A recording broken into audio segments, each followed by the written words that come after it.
अस्सलाम वालेकुम dear students. उम्मीद करती हूँ कि आप सब बखैर आफियत से होंगे। बेटा आज हमें यूट्यूब सिलेबस का आखिरी चैप्टर पढ़ना है जिसका नाम क्या है, ज्योमेट्री बेसिक्स। ऑलरेडी ये चैप्टर आपने पढ़ा है बेटा T1 सिलेबस में और ये आपको साइमा मैम ने पढ़ाया था। तो आज हम इस चैप्टर का अब रिवीजन करेंगे। ओके बेटा, एक्सरसाइज पे जाने से पहले हम कुछ पॉइंट्स यहाँ पे जो रह गया होगा कुछ तो हम थोड़ा बहुत समझेंगे उन पॉइंट्स को। लाइक पॉइंट है, लाइन सेगमेंट है, लाइन है, रे है, ठीक है ना, एंगल है, स्ट्रेट लाइन्स है, इसमें curved lines, open shapes, closed shapes अगर आपकी बुक पे देखेंगे। ओके तो ये सारा कुछ हम पहले सीखेंगे, उसके बाद हम एक्सरसाइज पे जाएंगे। ओके तो बेटा आप अगर अपनी एवरीडे लाइफ में देखेंगे तो आप बहुत सी फ्लैट सरफेसेस मतलब देखते होंगे। Like top of the table, वो भी फ्लैट सरफेस होती हैं, या surface of A wall, wall की जो सरफेस होती हैं वो भी क्या होती हैं, फ्लैट होती हैं। या अभी मैंने ये शीट लिया है, ओके इसकी भी क्या है, फ्लैट सरफेस है, ठीक है ना। तो प्लेन हम बोलते हैं उस स्मूथ फ्लैट सरफेस को विच x tends endlessly in all the directions. Okay और जो प्लेन होता है ना, इसकी कोई बाउंड्री नहीं होती है। जो प्लेन होता है उस पर हम फिगर्स ड्रॉ करते हैं, like triangles, rectangles, square, circle etcetera. ये हम सारा कुछ किस पे ड्रॉ करते हैं, प्लेन पे। तो इसलिए फिर हम उनको क्या बोलते हैं, प्लेन फिगर्स। ओके तो अब जो दूसरा पॉइंट इसमें आता है वो क्या है जिसका आपने ध्यान रखना है, वो बेटा आता है पॉइंट। ओके तो पॉइंट क्या होता है, पॉइंट यूजुअली एक फाइन डॉट होती है जो हम मार्क करते हैं शार्प एजेड पेंसिल से, ठीक है ना। वो रिप्रेजेंट करता है पॉइंट। यहाँ पे अभी मेरे पास पेंसिल नहीं है, लेकिन इस पेन की हेल्प से हम यहाँ पे पॉइंट डालेंगे। अभी ये जो इसकी नोक है, ठीक है ना, पेन की, हम यहाँ पे एक पॉइंट ड्रॉ करेंगे। ये मैंने बेटा यहाँ पे पॉइंट ड्रॉ किया, as you can see here. Okay तो जो पॉइंट होता है, a point is a mark of position. जो पॉइंट होता है ये हमें क्या, ये मार्क करता है position. A point is a mark of position, ठीक। या बेटा आप ये भी बोल सकते हैं, जो पॉइंट है ये ज्योमेट्री का बेसिक कॉन्सेप्ट है and the point shows the exact location. जो पॉइंट होता है ये हमें एग्जैक्ट लोकेशन दिखाता है। सपोज यहाँ पे मैंने एक पॉइंट ड्रॉ किया, तो इसका जो हम नाम रखेंगे वो हम ABCD, आपकी मर्जी जो भी आप नाम रख सकते हैं। तो यहाँ पे हम इसका नाम क्या रखेंगे, A। तो यहाँ पे जो ये है तो इसका, इस पॉइंट का नाम क्या है, A इज़ अ, हम यहाँ पे बोल सकते हैं A इज़ अ पॉइंट। इसके अलावा आपने ये भी याद रखना है बेटा, जो पॉइंट होता है ना इसकी लेंथ होती है ना ही इसकी ब्रेड्थ होती है, ठीक है ना। तो जो पॉइंट ऐसा है कि जिसको जो डायमेंशन लेस है बेटा, जिसको कोई भी डायमेंशन नहीं है। लाइक अगर हम लेंथ लेंगे तो उसकी क्या डायमेंशन है, 1 डायमेंशन है, ठीक। इसी तरीके से अगर हम कोई प्लेन फिगर लेंगे, ट्रायंगल लेंगे या स्क्वायर लेंगे, ठीक है ना, जब हमें इसको मेजर करना होता है हम उसमें लेंथ भी मेजर करते हैं, ब्रेड्थ भी मेजर करते हैं। तो उसको उनको फिर हम क्या बोलते हैं, दे आर 2 डायमेंशनल फिगर्स। इसी तरीके से जब हमें 3D लेती है, 3D शेप्स हम लेते हैं, उनमें हमें क्या क्या मेजर करना पड़ता है, उनमें हमें लेंथ भी मेजर करनी पड़ती है, ब्रेड्थ भी और हाइट भी या विड्थ, ठीक। तो वो 3 डायमेंशनल शेप्स हम उनको फिर बोलते हैं। लेकिन पॉइंट ऐसा है जो कि डायमेंशन लेस है। अब हम उसके बाद लाइन सेगमेंट पे आते हैं बेटा। ओके सपोज ये मैंने 2 पॉइंट्स लिए, पॉइंट A और यहाँ पे मैंने एक और पॉइंट ड्रा किया, पॉइंट B। ओके 2 पॉइंट्स मैंने यहाँ पे ड्रॉ किए इस प्लेन पेपर पे, ठीक है ना। अब हम क्या करेंगे, अब यहाँ से यहाँ तक हम इसको ज्वाइन करेंगे। ओके ये जो स्ट्रेट पाथ है ना फ्रॉम A टू B, इसी को हम क्या बोलते हैं, इसको हम बेटा लाइन सेगमेंट बोलते हैं, ठीक है ना। सो जो पॉइंट A और पॉइंट B है इसको हम क्या बोलते हैं, these are the end points of this line segment. और जो डिस्टेंस होती है from point A to point B, इसको हम लेंथ बोलते हैं, ठीक है ना। इसको लेंथ बोलते हैं। ठीक, तो हम ये बोल सकते हैं कि जो लाइन सेगमेंट होता है ना, इसकी डेफिनेट लेंथ होती है जो हम मेजर कर सकते हैं। तो लाइक अगर आपको अब ये देखना होगा कि मतलब इसकी एग्जांपल्स लेनी होगी लाइन सेगमेंट की, तो एजेस ऑफ ए टेबल वो भी लाइन सेगमेंट है, क्योंकि वो हम अच्छे से मेजर कर सकते हैं। या एजेस ऑफ ए रूलर, अगर आप रूलर के एजेस लोगे ना, वो भी आप अच्छे से मेजर कर सकते हैं। So these are the examples of line segment. उसके बाद अब हम बेटा जाएंगे लाइन पे। This is the line segment. I hope कि ये आपको क्लियर हुआ होगा। अब हम बेटा जाते हैं लाइन पे। Okay, so when A line segment extended endlessly on both sides, okay, that's called the line। जब एक लाइन सेगमेंट दोनों साइड से एंडलेसली एक्सटेंड हो जाए, यहाँ से यहाँ, अब ये एक्सटेंड हो रहा है यहाँ से भी यहाँ से भी, ठीक है ना, तो उसको हम क्या बोलते हैं, उसको हम यहाँ पे एक और बात आप याद रखेंगे, वो ये है कि जब हम लाइन, अगर हमें ये लाइन सेगमेंट डिनोट करनी होगी तो ये हम ऐसे डिनोट करते, ऊपर हम ऐसे लाइन डालते हैं। So this means A B is a line segment. Okay, तो यहाँ उसके बाद अब हम लाइन पे आ गए हैं। तो लाइन जो होती है दोनों साइड से क्या एक्सटेंड होती है एंडलेसली, ठीक है ना। सो फिर क्या हम करते हैं, हम इसके जो एंड्स होते हैं ऐसे वो हम मार्क करते हैं, उनको हम एरो यहाँ पे मार्कड बाय एरो मार्कस हम यहाँ पे डालते हैं, ठीक है ना। सो इसका मतलब ये होता है कि जो टू एंड्स जो लाइन के होते हैं ना, ये एंडलेसली क्या एक्सटेंड होंगे। तो बेटा जो लाइन होती है, लाइन को फिर हम कैसे डिनोट करते हैं, अगर ये मतलब लाइन हम लेंगे तो ये लाइन, अगर यहाँ पे ए नाम रखा था, यहाँ पे मैंने बी नाम रखा है, ठीक, तो ये हम लिख सकते हैं ऐसे, ऊपर ऐसे हमें लाइन डालनी है लेकिन दोनों साइड से arrow, that mean this is a line not line segment. या सिंपली जो लाइन होती है ना, अगर कोई भी लाइन हम ऐसे लेंगे, ओके, तो इसको हम स्मॉल लेटर से नाम रख सकते हैं, line M L L M N O P के कुछ भी रख सकते हैं नाम। ओके, तो ये याद रखना है, जो लाइन होती है ना उसके एंड पॉइंट्स नहीं होते हैं, ना ही लाइन की क्या होती है डेफिनेट लेंथ। लाइन की लेंथ हम मेजर नहीं कर सकते, क्योंकि जो इसके एंड मतलब जो एंड होता है वो क्या होता है, वो मतलब वो एंडलेसली एक्सटेंड हो सकते हैं, ठीक है ना। तो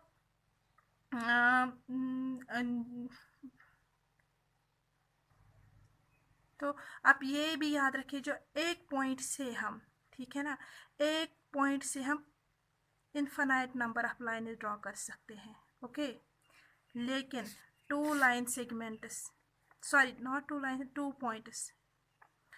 पॉइंट से हम सिर्फ एक ही लाइन ड्रॉ कर सकते हैं, टू पॉइंट से।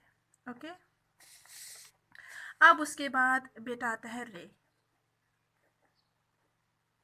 रे की एग्जांपल मैं ऐसे दूंगी कि जब हम अगर हमारे पास टॉर्च होगी, ठीक है ना, और जब फिर हम उसकी लाइट ऑन करते हैं तो एक ही पॉइंट से लाइट निकलती है और मतलब बहुत दूर तक वो जाती है, जहाँ तक हमारा गुमान भी नहीं होता है, जहाँ तक हमारी नज़रें भी नहीं पहुँच सकती है ना।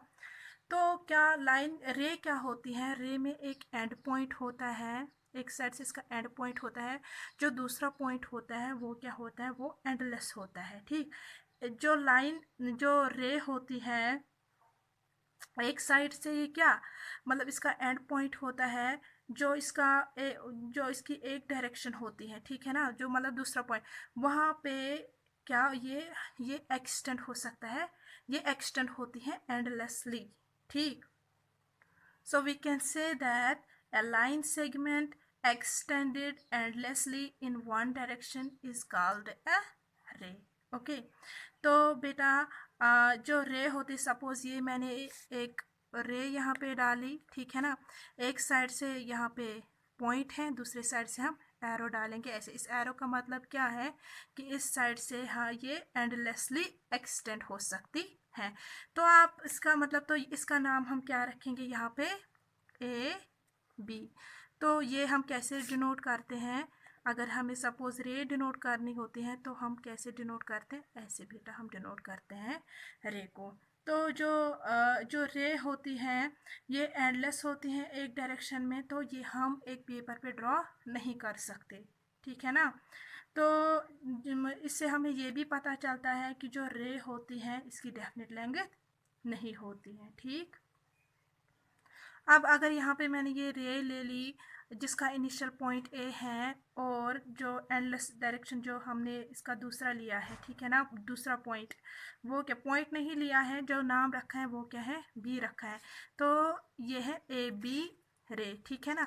अब हम दूसरे रे लेंगे जिसका हम इनिशियल पॉइंट जो है उसका नाम हम क्या रखेंगे, बी, और दूसरी डायरेक्शन से क्या एंडलेसली एक्सटेंड हो रही वहाँ पे ए नाम रखेंगे। तो इसका मतलब ये दोनों सेम नहीं है, बल्कि बेटा ये दोनों डिफरेंट है, ये भी आपने याद रखना है। अब उसके बाद अगर आपकी बुक में देखेंगे स्ट्रेट लाइन्स जो हम जब हम दो पॉइंट्स ड्रॉ करेंगे ना, फिर उनके बीच जो स्ट्रेट पाथ होगी वहाँ पे जो लाइन निकलेगी वो क्या होगी, स्ट्रेट लाइन। कर्व्ड लाइन्स हम उन लाइन्स को बोलते हैं जो अगर बेटा कुछ पॉइंट्स होंगे और वो एक ही डायरेक्शन में नहीं होंगे, ठीक है ना, वो डिफरेंट डायरेक्शंस में होंगे, और फिर जब हम उन पॉइंट्स को ज्वाइन करेंगे तो वहाँ पे हमें क्या, वहाँ पे कर्व्ड लाइन्स मिलती हैं। जब पॉइंट्स एक ही डायरेक्शन में मिलते होते हैं तो वहाँ पे वो जब हम उनको मीट करते हैं तो वहाँ पे स्ट्रेट लाइन बन जाती है। जब वो एक ही डायरेक्शन में नहीं होते, डिफरेंट डायरेक्शंस में होते हैं, लाइक अगर हम यहाँ पे देखेंगे ना, यहाँ पे मैंने कुछ पॉइंट्स लिए हैं और ये एक ही डायरेक्शन में है, और जब मैंने इनको मीट किया तो वहाँ पे हमें एक स्ट्रेट लाइन मिल गई। अब यहाँ पे मैं कुछ और पॉइंट जो डिफरेंट डायरेक्शंस में है, ठीक, ऐसे, तो यहाँ पे हमें क्या, यहाँ पे कर्व लाइन बन गई है, ओके। उसके बाद इसमें ओपन शेप्स आते हैं, क्लोज्ड शेप्स आते हैं। तो open shapes are those shapes which do not start and end at the same point, okay. और क्लोज्ड शेप्स वो शेप्स होते हैं जो कि जिनका जो स्टार्ट और एंड एक ही पॉइंट पे होती हैं, ठीक। सपोज़ ये मैंने यहाँ पे पॉइंट लिया, ठीक है ना, अब हम इसको ऐसे ऐसे मैंने फिगर बनाई और लास्ट में वहीं पे एंड हो रहा है, ठीक है ना। So means this is a closer shape. अब यहाँ पे हमने कोई पॉइंट लिया, अब हम यहाँ पे फिगर बनाएंगे, लेकिन जब हम लास्ट पे, हम वहाँ पे नहीं, हम ये इसने वहाँ पे पहले पॉइंट जो जहाँ पे हमने स्टार्ट किया था, स्टार्टिंग पॉइंट जहाँ पे था, वहाँ पे जो एंड पॉइंट है उसने वहाँ पे मीट नहीं किया, that means this is open shape. अब उसके बाद बेटा इसमें आते हैं एंगल्स, ठीक है ना। तो एंगल अगर हम देखेंगे, अगर आपकी बुक पे ही डेफिनेशन देखेंगे तो वो क्या है, the two sides that meet at a corner form an angle. अच्छा ये इसमें है, सॉरी। तो यहाँ पे अगर हम एंगल की डेफिनेशन देखेंगे वो क्या है, जब दो रेज कहीं पे मीट हो जाएंगी, सपोज ये मैंने एक रे ले ली, okay, and this is another ray, लेकिन ये मीट कहाँ पे हो रहा है, इनका जो कॉमन एंड पॉइंट, इनका जो पॉइंट है ना वो कॉमन है, यहाँ पे दोनों रेज का कॉमन एंड पॉइंट है, ठीक है ना। तो वो क्या बनाते हैं, जब दो रेज का कॉमन एंड पॉइंट होता है तो दे फॉर्म एन एंगल। तो यहाँ पे इन्होंने क्या बनाया है, एंगल बनाया है, ठीक। सो सिंपली आप इतना याद रखिए, two rays having a common end point form an angle. उसके बाद जो दो रेज होते हैं ये और ये, ठीक है ना, यहाँ पे मैंने लिए two rays forming an angle are called the arms of the angle, okay. So these are the arms of angle, this and this, okay. जो कॉमन एंड पॉइंट होता है, ठीक है ना, उसको हम फिर वर्टेक्स बोलते हैं, and this is called the, sorry यहाँ पे this is called the vertex, okay. उसके बाद नाम कैसे हम एंगल्स को देंगे, ओके, ये भी आप याद रखेंगे। यहाँ पे यहाँ अगर सपोज इसका जो नाम है वो हम इसका नाम रखेंगे, सपोज ओ, इसका नाम रखेंगे पी सपोज, और इसका क्यों, तो जो एंगल है ना इसका नाम क्या आएगा, वो आएगा P, angle P O Q, okay. तो ये इसमें भी आपने ध्यान रखना है, जो मिडल लेटर होता है ना, मतलब जो हम नाम रखते हैं एंगल का, जो मिडल लेटर होता है वो हमेशा वर्टेक्स होते हैं, क्या होते हैं, वर्टेक्स, जैसे कि यहाँ पे ओ क्या है, यहाँ पे वर्टेक्स है। अब हम बेटा एक्सरसाइज पे जाएंगे। Okay, exercise 10a, first one question is mark the angles that you see in these everyday objects। यहाँ पे मार्क करने हैं वो एंगल्स जो आप अपनी रोज़मर्रा की ज़िंदगी में देखते हैं, ओके, चीज़ों में देखते हैं, सॉरी। यहाँ पे अगर हम देखेंगे ना, लाइक यहाँ ठीक है ना, तो यहाँ पे एंगल बन रहा है, यहाँ पे एक और एंगल, ठीक, यहाँ पे एक, यहाँ पे एक, यहाँ पे एक, यहाँ पे एक, यहाँ पे एक, यहाँ पे एक, यहाँ पे एक, ओके। फिर यहाँ भी, यहाँ भी, जहाँ जहाँ आपको दिखेगा ना बेटा, सिंपली मैं इतना बोलूँगी, जहाँ पे दो एजेस मीट होंगे ना, वहाँ पे क्या बन जाता है, वहाँ पे एंगल बन जाता है। लाइक आपकी बुक में ये मैंने ये टच ही नहीं किया ये टॉपिक, यहाँ पे कुछ पॉलीगन्स की शेप्स दी गई है, ठीक है ना।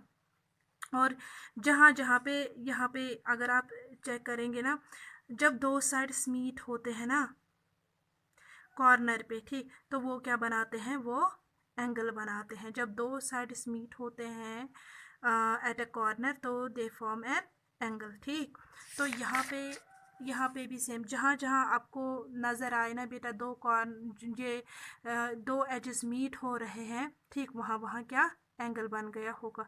तो इसमें बहुत सारे एंगल्स हैं, सेम इसमें भी अगर यहाँ पे एक देखें, यहाँ पे भी एक है, यहाँ पे भी एक है, यहाँ पे भी एक, इसके अलावा बेटा यहाँ पे भी एक है, ठीक, और इनमें भी एक एक एंगल्स हैं। इसी तरीके से अगर बेटा इसमें देखेंगे, यहाँ पे एक एंगल है, यहाँ पे एक एंगल है, यहाँ पे एक एंगल है, इसके अलावा यहाँ पे एक है, यहाँ पे एक एंगल है, यहाँ पे एक है, यहाँ पे एक एंगल है, ओके। तो ऐसे ही ये आपने देखने। उसके बाद है question number 2, mark the angles that you see in this traditional Indian dances. वो एंगल आपने मार्क करना है जहाँ पे आप देखोगे क्या एंगल बन रहा है। लाइक अगर हम यहाँ पे देखेंगे ना, यहाँ पे एक एंगल बन रहा है बेटा, ओके। अगर इस डायरेक्शन में हम लेंगे ना, यहाँ पे एक और एंगल बन रहा है, ओके। अगर यहाँ पे देखेंगे, यहाँ पे भी बेटा एक एंगल बन रहा है, जो इसी तरीके से है। इसी तरीके से आप इनमें भी देख सकते हैं। यहाँ पे अगर देखेंगे हम, यहाँ पे एंगल बन रहा है, ओके, यहाँ पे एक एंगल है, और कहाँ पे है, यहाँ पे एक एंगल है बेटा, यहाँ पे अगर आप ये लेंगे, यहाँ पे एक एंगल है। ऐसे ही ये आपने चेक करना है।